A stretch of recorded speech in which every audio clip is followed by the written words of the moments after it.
दिल्ली की सर्द शामों में एक अजीब सी खामोशी होती है, जैसे धुंध केवल सड़कों पर नहीं रिश्तों पर भी उतर आती हो। सुमन अक्सर बालकनी में खड़ी होकर नीचे जाती गाड़ियों की रोशनी देखती और सोचती कि जीवन भी शायद इन्हीं रोशनियों जैसा है, दूर से चमकता हुआ। पास जाकर देखा जाए तो हर चमक के पीछे कितनी थकान, कितनी बेचैनी, कितनी अनकही सच्चाइयां छिपी होती है। 12 साल हो गए थे उसकी शादी को। 12 साल तक उसने सिर्फ इस घर को घर नहीं, एक संसार की तरह संभाला था। सुबह सबसे पहले उठना, बच्चों का टिफिन तैयार करना, सास की दवाइयाँ समय पर देना, पति की पसंद का नाश्ता बनाना, बिजली पानी के बिल, स्कूल की फीस, घर की सफाई, रिश्तेदारों की खातिरदारी। उसकी दुनिया इसी में सिमट कर भी भरी पूरी लगती थी। उसे कभी शिकायत करना नहीं आया। वह उन औरतों में से थी जो अपने दर्द को भी मुस्कान में ढक लेती है। राजीव अक्सर लोगों के सामने कहता, अगर सुमन ना होती तो ये घर कब का टूट चुका होता, और लोग मुस्कुराकर कहते, तुम बहुत भाग्यशाली हो। सुमन भी हल्का सा मुस्कुरा देती, जैसे यही उसका पुरस्कार हो। सास शारदा देवी, जो लंबे समय से बीमार चल रही थी, कई बार उसका हाथ पकड़कर कहती, बहू नहीं, तू मेरी बेटी है। तब सुमन की आंखें भर आती। उसे लगता शायद जीवन में उसे बहुत कुछ नहीं दिया, पर जो दिया है वह कम भी नहीं। लेकिन कुछ रिश्ते ऊपर से जितने शांत दिखते हैं, भीतर से उतने ही खोखले हो चुके हैं होते हैं। पिछले कुछ महीनों से राजीव बदल गया था। उसके फोन पर पासवर्ड लग गया था, दफ्तर की मीटिंग्स बढ़ गई थी, घर लौटने का समय अनियमित हो गया था। वह पहले बच्चों की बातें हंसकर सुनता था, अब चिढ़कर कहता, बहुत थक गया हूँ, कहकर कमरे से चला जाता। सुमन ने कई बार महसूस किया कि उसकी आंखों में अब वह अपनापन नहीं रहा, जो कभी उसके दिन की शुरुआत और अंत दोनों होता था। मगर उसने खुद को समझाया, शायद काम का तनाव होगा, शायद उम्र के इस पड़ाव पर आदमी चुप हो जाता है, शायद वह भी यही सोच रही है। लेकिन शादी की सालगिरह आने वाली थी, रिश्तेदारों को बुलाने की बात चल रही थी। राजीव अचानक बहुत मीठा हो गया था। उसने कहा, इस बार कुछ अच्छा करते हैं, बड़ा सेलिब्रेशन, आखिर 12 साल पूरे हो रहे हैं। सुमन ने उसकी ओर देखा। कितने दिनों बाद उसकी आवाज में मिठास थी, पर जाने क्यों उसके दिल में शहद नहीं, चुभन उतरी। उसी रात जब राजीव नहाने गया और उसका फोन तकिए के नीचे कंपन करने लगा, सुमन ने सिर्फ इतना सोचा कि कहीं दफ्तर से कोई जरूरी बात ना हो। उसने स्क्रीन उठाई और अगले ही पल उसका पूरा संसार जैसे किसी ने पैरों तले से खींच लिया। स्क्रीन पर एक संदेश चमक रहा था, बस घर मेरे नाम हो जाए, फिर मैं उसे तलाक दे दूंगा, तुम्हारे साथ नई जिंदगी शुरू करूंगा। सुमन की उंगलियां सुन पड़ गई, उसकी सांस अटक गई, और उसी क्षण उसके भीतर कुछ टूटने के साथ साथ कुछ नया भी जन्म ले चुका था। संदेश पढ़ने के बाद उसके हाथ कांप रहे थे। उसने फोन वापस वहीं रख दिया, जैसे कुछ हुआ ही ना हो। राजीव बाथरूम से निकलकर तौलिए से बाल पोंछता हुआ बोला, कौन था फोन पर? सुमन ने उसके चेहरे को देखा, वही चेहरा जिसके लिए उसने अपनी जवानी खपा दी थी, वही आंखें जिसमें उसने भरोसे का घर बसाया था, वही आदमी जो इस वक्त बना किसी पछतावे के सामान्य बनने का अभिनय कर रहा था। शायद ऑफिस का कोई होगा, उसने धीमे स्वर में कहा।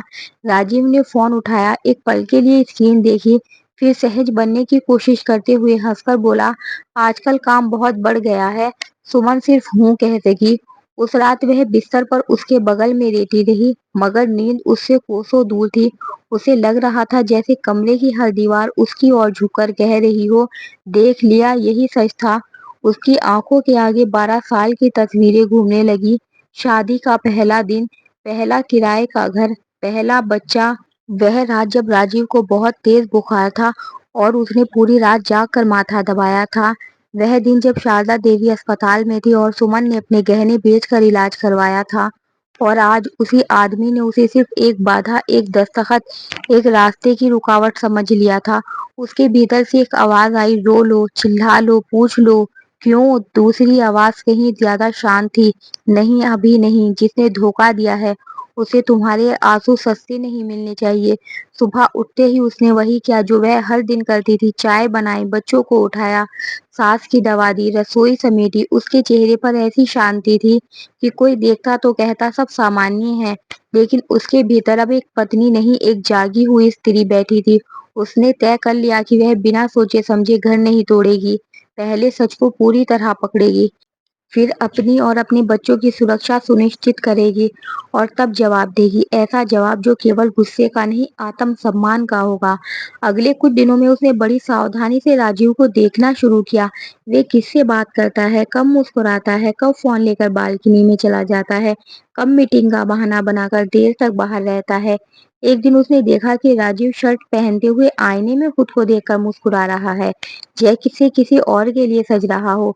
सुमन ने चुपचाप उसकी टाई पकड़कर बांधी और पूछा, आज कोई खास मीटिंग है क्या? राजीव ने आंखें चुराते हुए कहा, हाँ, क्लाइंट मीटिंग है, थोड़ा इम्प्रेशन बनाना पड़ता है। सुमन ने हल्की मुस्कान दी, इम्प्रेशन तो बन ही रहा होगा। राजीव उसकी बात का अर्थ नहीं समझा। कुछ दिनों बाद उसे एक संदेश मिले। उसने मौका देखकर फोन की तस्वीरें और पुराने टेबलेट में सेव कर ली। एक नाम बार बार सामने आ रहा था, नैना। दफ्तर की नई अमीर, स्टाइलिश, महत्वाकांक्षी सहकर्मी। संदेशों में प्यार कम, सौदे ज्यादा थे। कितना समय लगेगा? कागज तैयार करवाओ, घर उसके नाम है, बेवकूफी मत करना, तुमने कहा था सब जल्दी हो जाएगा। इन पंक्तियों ने सुमन को तोड़ा जरूर, मगर एक बात साफ कर दी, यह सिर्फ प्रेम प्रसंग नहीं था, यह विश्वासघात और लालच का गठजोड़ था। उसने एक पुराने कॉलेज मित्र से संपर्क किया, जो अब वकील था। कैफे में एक कोने में बैठी सुमन के हाथ कप के किनारे पर टिके थे, लेकिन उसकी आवाज पहली बार बिल्कुल स्थिर थी। मुझे भावनात्मक सलाह नहीं चाहिए अजय, उसने कहा, मुझे कानूनी सच चाहिए। ये घर मेरे नाम है, मेरे बच्चों का भविष्य सुरक्षित रहना चाहिए और मेरी सास का इलाज भी। अजय ने गंभीर होकर सारे दस्तावेज देखे। मगर संपत्ति वैधानिक रूप से तुम्हारे नाम है, तो कोई तुम्हें धोखे से हस्ताक्षर करवाने की कोशिश कर सकता है। मगर तुम सावधान रहो, जो भी करना है सोच समझ कर और कानून के तहत करो। मैं झगड़ा नहीं चाहती, सुमन ने धीमे से कहा, मैं सिर्फ ये चाहती हूँ कि मेरा आत्मसम्मान और मेरे बच्चों का अधिकार बचा रहे। अजय ने उसकी तरफ देखा। तुम टूट नहीं रही हो सुमन, तुम बदल रही हो। इस एक वाक्य ने उसे जैसे भीतर से संभाल लिया। अगले महीने में सुमन ने वह सब किया जिसकी किसी ने उससे उम्मीद नहीं की थी। उसने संपत्ति, बचत और निवेश संबंधी कागजात ठीक करवाए, घर से जुड़ी वैधानिक सुरक्षा मजबूत की, अपनी बचत का बड़ा हिस्सा बच्चों की शिक्षा निधि खाते में सुरक्षित करवाया। कुछ राशि शारदा देवी के इलाज के मेडिकल फंड में जमा करवाई, ताकि भविष्य में कोई उन्हें लाचार न कर सके। जो कुछ वह कर रही थी वह छिपकर नहीं, समझदारी से कर रही थी। उसे एहसास हो गया था कि स्त्री की छुट्टी अक्सर कमजोरी नहीं, तैयारी होती है। सालगिरह का दिन आ गया। पूरा घर रोशनी से जगमगा रहा था। ड्राइंग रूम में फूलों की खुशबू फैली थी। रिश्तेदार, पड़ोसी, राजीव के ऑफिस के लोग सब मौजूद थे। बच्चों ने दीवार पर बड़े अक्षरों से लिखा था, happy 12th anniversary mummy papa. Sharda देवी व्हील चेयर पर बैठी थी। चेहरे पर संतोष था कि उनका परिवार आज भी एक साथ दिख रहा है। राजीव बेहद खुश दिखाई दे रहा था। महंगे सूट में, हाथ में ड्रिंक लिए, वह हर मेहमान से मुस्कुराकर मिल रहा था। बीच बीच में उसकी नजर दरवाजे की ओर चली जाती, जैसे किसी खास के आने का इंतजार हो। थोड़ी देर बाद नैना भी पार्टी में आ गई। रेड साड़ी, आत्मविश्वास से भरी मुस्कान और आंखों में ऐसा अधिकार जैसे वह इस घर की आने वाली मालकिन हो। सुमन ने उसे पहली बार सामने देखा और हैरानी की बात यह थी कि उसके भीतर जलन नहीं उठी, बस एक गहरी शांति थी, तूफान से पहले वाली। केक काटने का समय हुआ, सब लोग तालियां बजाने लगे। बच्चों ने जोर से कहा, मम्मी पापा जल्दी केक काटो। राजीव ने मुस्कुराकर सुमन के कंधे पर हाथ रखा। कैमरे की फ्लैश चमकी और धीरे से कहा, कम से कम आज तो खुश रहो। सुमन ने उसकी ओर देखा। आज मैं बहुत खुश हूँ राजीव, शायद पहली बार। सच में? राजीव उसकी बात समझ नहीं पाया। केक कट गया, तालियां गूंज उठी। तभी सुमन ने माइक हाथ में ले लिया। एक मिनट, उसने शांत आवाज में कहा, आज मैं भी राजीव के लिए एक छोटा सा सरप्राइज लाई हूँ। राजीव हल्का सा घबरा गया, लेकिन मेहमान उत्सुक हो उठे। सुमन ने टीवी स्क्रीन से जुड़ा पेन ड्राइव लगाया। अगले ही पल स्क्रीन पर कुछ स्क्रीनशॉट दिखाई देने लगे। पहला संदेश, बस घर मेरे नाम हो जाए फिर मैं उसे तलाक दे दूंगा। कमरे में अचानक सन्नाटा छा गया। राजीव का चेहरा सफेद पड़ गया। नैना की उंगलियां कांपने लगी। दूसरा संदेश, बच्चों की चिंता मत करो, उन्हें हॉस्टल भेज देंगे। तीसरा संदेश, माँ को पुराने आश्रम में शिफ्ट कर देंगे, नई जिंदगी में बोझ नहीं चाहिए। शारदा देवी के हाथ कांप उठे। पूरा हॉल स्तब्ध था। किसी की हिम्मत नहीं हो रही थी कि कुछ बोलने की। राजीव तेजी से आगे बढ़ा और चिल्लाया, सुमन, ये क्या तमाशा है? सुमन की आंखों में आंसू थे, मगर आवाज पत्थर जैसी मजबूत। तमाशा? वह बोली, तमाशा तो तुम पिछले 1 साल से कर रहे थे राजीव। मैंने सिर्फ पर्दा हटाया है। तुम मेरी जासूसी कर रही थी? राजीव गुर्राया। नहीं, सुमन ने कहा, मैं अपने परिवार को बचा रही थी। नैना बीच में बोली, राजीव कुछ बोलो, इन्हें समझाओ। लेकिन तभी शारदा देवी अपनी व्हील चेयर से उठने की कोशिश करते हुए बोली, चुप रहो तुम दोनों। उनकी आवाज कांप रही थी, मगर गुस्से से भरी थी। जिस बहू ने अपने गहने बेचकर मेरा इलाज करवाया, जिस औरत ने इस घर को सींचा, तुम उसे सड़क पर लाने की योजना बना रहे थे।